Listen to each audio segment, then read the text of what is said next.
INEC is raising an alarm about the continuous attacks on its offices in the southeast. First, it was police stations, now it's INEC offices. Obajide, what do you see in that style of attacks? Is it to create, let me preempt you now, create a state of anarchy such that elections will not be conducted in 2023? I think part of the goal of the separatists and people trying to make the Southeast impossible to govern is to set ablaze government institutions, government buildings that they can set their eyes on, whether they are police station or INEC offices. Between 2019 and now, 22 INEC offices have been set ablaze. I've never seen this kind of thing.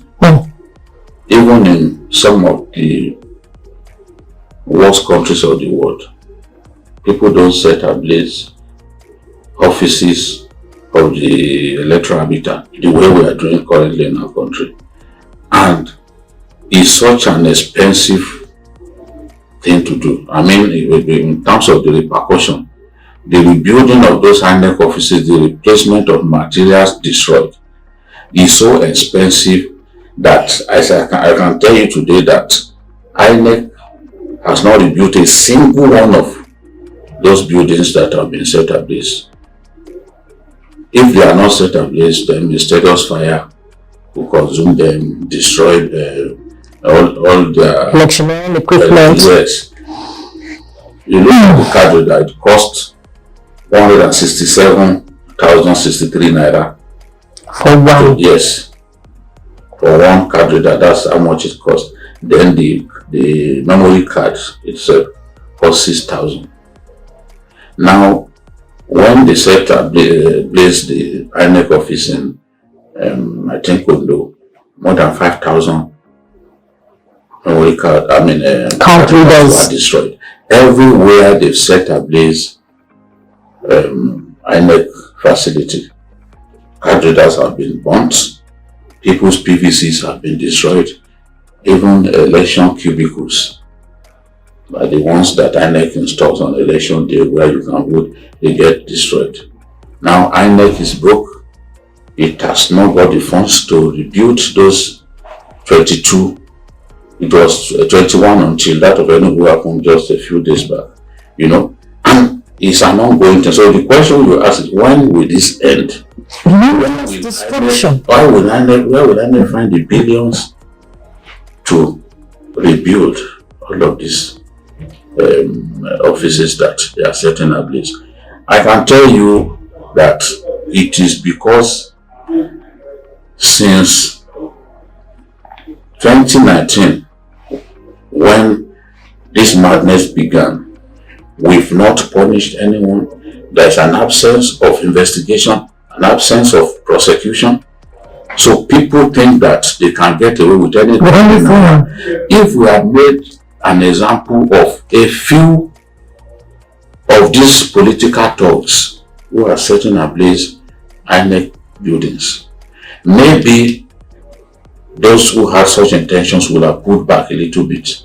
But by not punishing anyone, but by the fact that people don't see an attempt to even put an end to the nonsense, then it's going around the country, in the south, in the west, in the north. There's no part of Nigeria where INEC offices have not been burnt, including Kano.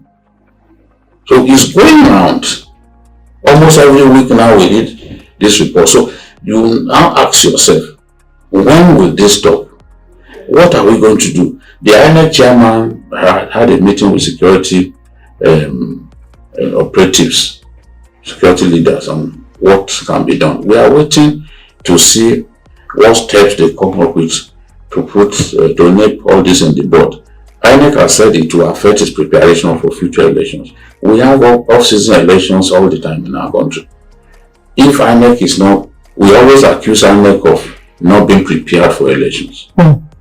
We see that on election day that clearly these guys. Is that some of the reasons? Now, with their offices being burnt,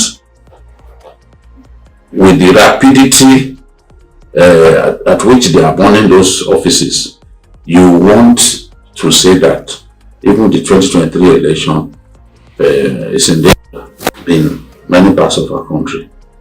In some places, they want more than 3 or 5 INEC offices in one state.